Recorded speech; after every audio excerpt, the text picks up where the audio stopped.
Φίλοι, γεια! Ακολουθεί ένα ζέσταμα στο μακάμ νιχαβέντα από ρε. Σαν νότες είναι παρόμοιες με το ρε μινόρε. Θα χρησιμοποιήσω τη συλλαβή μα που μας βοηθάει στο ζέσταμα. Πρώτα θα το παίξω αφήνοντας ένα κενό για να τραγουδήσετε κι εσείς. Και εσύ? Λοιπόν.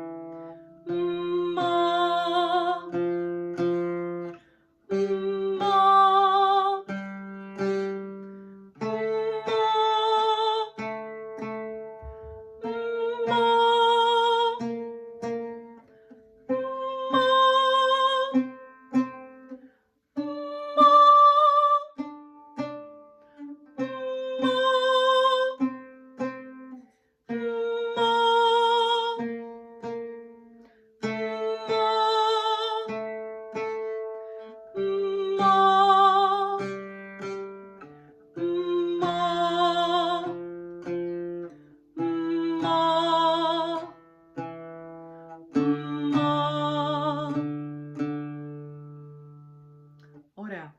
Τώρα θα το τραγουδήσουμε μαζί, συνεχόμενα, από τη μία νότα στην άλλη.